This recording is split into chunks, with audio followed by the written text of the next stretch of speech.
De volta para mais um bloco do Conexão Potiguar, um programa do Jornal Potiguar Notícias, agradecendo sempre a sua indispensável companhia.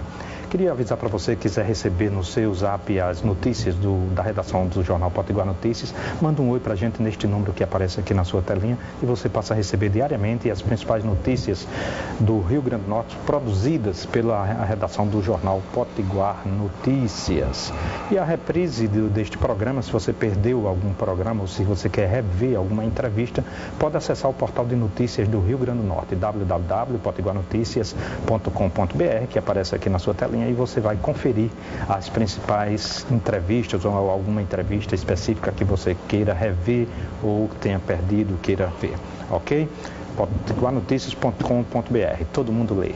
Neste bloco nós vamos falar de economia. Está conosco aqui o presidente do Corecon, que é o Conselho de Economia do Rio Grande do Norte, o seu presidente Ricardo Valério, a quem agradeço. Tudo bom? Como vai? Um grande prazer estar com vocês de novo aqui, Pedro. É um prazer todo nosso. Eu vejo de vez em quando a sua manifestação pública de preocupação em relação ao cenário econômico, não somente a nível nacional, como a nível do Rio Grande do Norte. Qual a fotografia do Rio Grande do Norte hoje, do ponto de vista das suas finanças, da sua economia? É de fato preocupante? Bastante preocupante, Pinto. Não só é um reflexo de toda a situação do Brasil, é verdade. Os outros estados estão também em situação semelhante. O Rio Grande do Norte, por ser o nosso estado, a gente está mais próximo, nos preocupa muito, porque a gente está vendo cada vez mais uma redução substancial das entradas de recursos, né, para perda de royalties, da própria economia, que a FM tem caído bastante, as receitas, os repasses federais de convênios também desaguaram ao fundo do poço praticamente. E com essa estagnação toda a nossa economia parou muito, né? As receitas caíram e o resultado está aí. É preocupante o quadro, porque nós temos, o governo já fez diversos cortes no seu orçamento, promoveu também aquele pacote do ano passado de aumento da carga tributária. Isso para a economia não é bom, porque é recessivo também, mas era um mal necessário e ainda assim nós estamos ainda numa situação muito caótica. Nós estamos, inclusive, encaminhando a Assembleia Legislativa, que logo agora, após o retorno dos trabalhos, acabando o recesso, que haja uma audiência pública para a gente poder sentar a sociedade civil organizada, os servidores públicos, as suas entidades, o Ministério Público e os deputados, para a gente analisar essa situação financeira do Estado. Até porque o governo já está também sinalizando que quer usar o restante do recurso do Fundo Previdenciário. Já foram usados 680 milhões, até agora não tem nada pactuado se esse dinheiro será devolvido, em que condições será devolvido e se será devolvido. E agora o governo também está querendo lançar mão de cerca de mais 300 milhões de reais, coisa que inclusive, dentro do nosso humilde conhecimento, não vai ser possível, porque esses recursos estão aplicados a longo prazo. Se for para o governo fazer o resgate, ele vai resgatar 300 milhões e vai perder 80 milhões de rendimento. Quer dizer, um quarto do recurso que ele iria captar seria perdido só em função dessa antecipação, já que é uma aplicação de longo prazo e também nós temos dúvidas se isso é possível ser feito. Seria mais interessante, o Fundo Previdenciário já tem 22 milhões que estão livres, são filhotes da aplicação.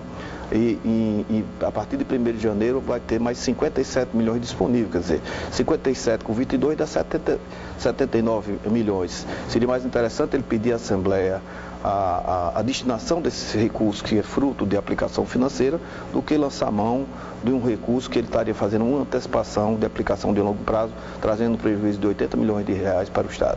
Há também quem defenda que alguns ativos do governo possam ser vendidos. O senhor já viu alguma articulação nesse sentido? Com toda certeza. O Estado tem alguns ativos, além daqueles ativos que estão no fundo garantidor da Arena das Dunas, aqueles ativos não poderão fazer parte dessa desmobilização, mas tem vários outros ativos do Estado. Por exemplo? Que certamente levarão. Tem o Aeroclube, tem outras áreas nobres no Estado, tem empresas do Estado também que poderão entrar nessa negociação. A exemplo do governo federal, que também vai fazer um programa ousado de desmobilização e de repasse de empreendimentos que muitas vezes não cabe à competência do governo, para fazer esse fundo de arrecadação, quer a nível estadual como a nível federal. A nível federal, senhor, como é que o senhor, qual a fotografia da economia do seu ponto de vista? Olha, digamos que a situação parou de piorar, tá?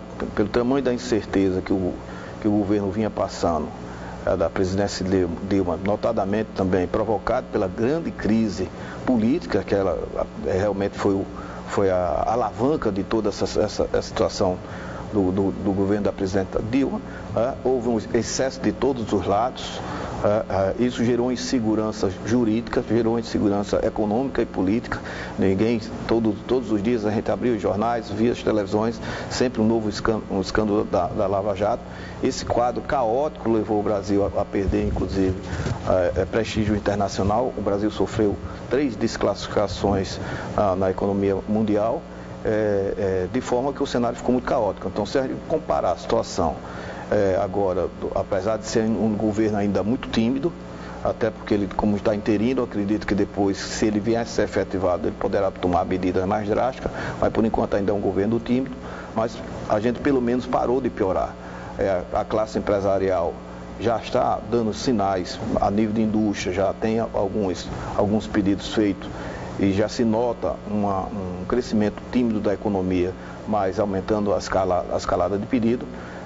O cenário internacional mudou o foco ainda para o Brasil, apesar das incertezas, mas como nós temos uma taxa de juros muito elevada, se torna muito atrativo para o mercado internacional, daí essa posição que o dólar está agora querendo estabilizar nessa faixa de 3,30, 3,50.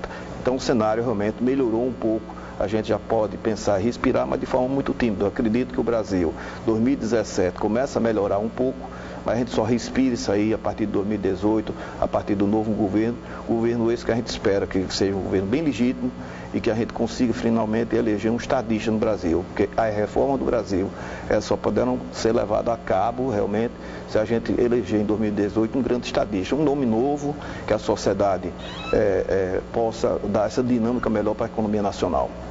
Perfeitamente. Queria agradecer ao economista, presidente do Corecon, Ricardo Valério, pela sua participação no programa de hoje. Ele passou ao Jornal Potiguar Notícias, que está nas melhores bancas do Rio Grande do Norte. Muito obrigado. Com toda certeza. Eu vou retribuir com a nossa revista de economista. A revista de economista, que vou ler com a maior atenção. Muito obrigado. Muito obrigado. Até a próxima. Muitíssimo obrigado ao Ricardo Valério. Antes do intervalo comercial, é a vez do recado de Tiago Rebolo, que fala do Detran. É com você, Tiago. Olha, você que tem moto, que sai todos os dias com ela, para trabalhar, para passear, é com você que eu quero falar agora. Você sabia que em cada 10 pessoas acidentadas no trânsito, 7 são motociclistas? Por isso, na hora de pilotar, a atenção deve ser redobrada. Não abra mão do uso do capacete, respeite os limites de velocidade, não ande nos corredores e nem suba nas calçadas. E outra coisa que é muito importante, beber e pilotar, nem pensar. Bebida e direção não combinam, não é verdade? É possível sim ser um motociclista sem correr tantos riscos. Contamos com você para fazer um trânsito seguro e de paz. Posso contar com você? Posso? Vou confiar, hein? Vamos juntos mudar esse cenário, mudar esses números e criar uma nova realidade. Lembre-se, o trânsito seguro está em nossas mãos. Uma campanha do Detran e do Governo do Estado.